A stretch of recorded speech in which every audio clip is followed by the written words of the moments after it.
Hi there, I'm Lisa Arana, and I appreciate you joining me for another Assemble This video.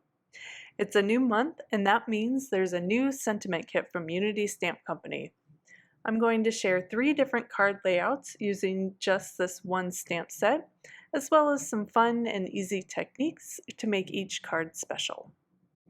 I'm featuring the September 2022 Season of Thanks stamp set from Unity Stamp Company. The sentiments are all about being thankful and grateful, which really pairs nicely with those beautiful florals in the kit.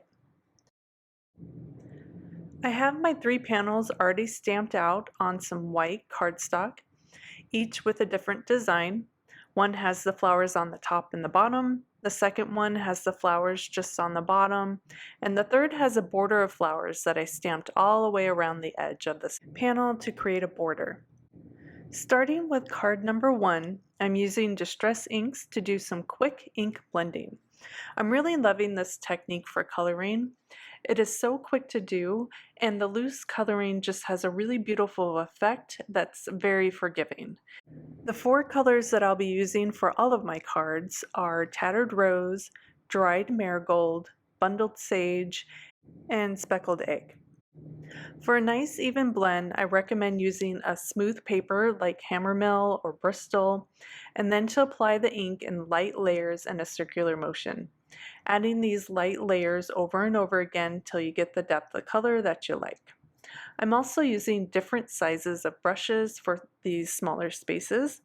I have a medium-sized blending brush and then some finger brushes for the smaller areas.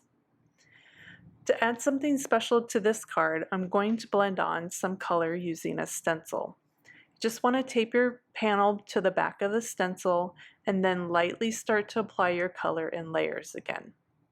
I chose this beautiful blue for the subtle pattern in the background. And what's fun about the stencil is that as the color blends on, it tends to catch the edge of the cutout to create its own level of shading. You can also go in with another color if you want more of a contrast. And then last, I'm just going to blend on a little bit of antique linen around the edge of the card to age it a little. For the accents on this card, I die cut down a brown piece of cardstock with a scalloped edge, added a cute little bow to the side, and then I'm just going to pop my panel up into the center of this card and call it done. I thought it was really pretty, and I really didn't want to cover up any of that stenciling effect on this card. For card number 2, I went ahead and stamped the flowers all the way around the edge of the card. It was really easy to do. This stamp is again forgiving and it can kind of overlap each other.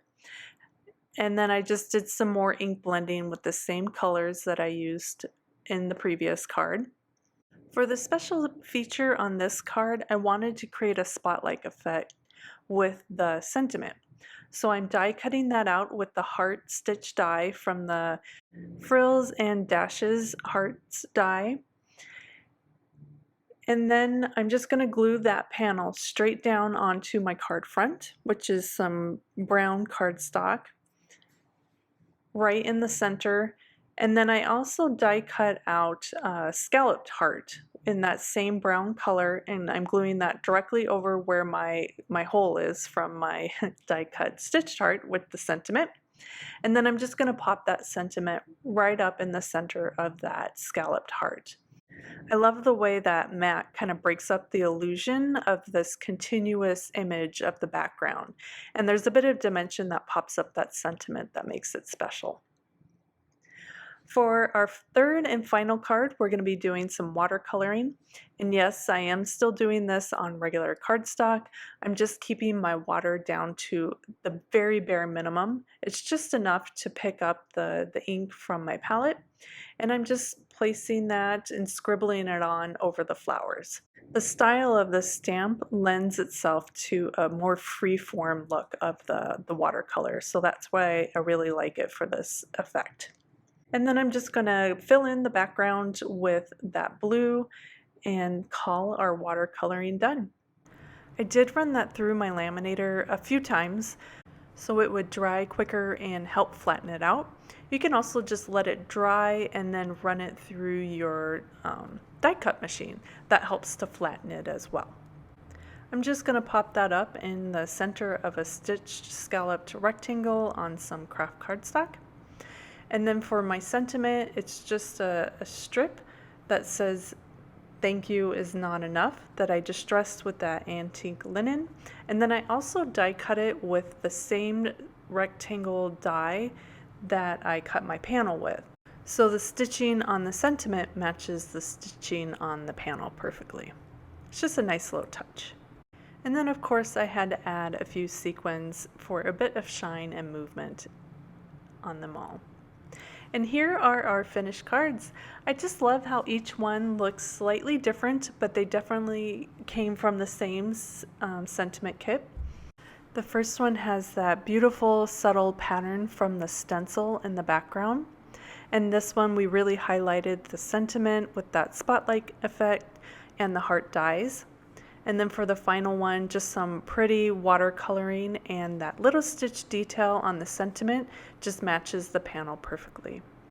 As always, I'll have all the supplies linked in the description of this video on my Dollhouse Designs YouTube channel and blog. Please give me a thumbs up and subscribe if you enjoyed it.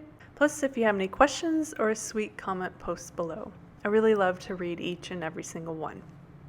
Thank you so much for joining me today. I really hope you enjoyed, and I'll see you again soon for another video. Bye.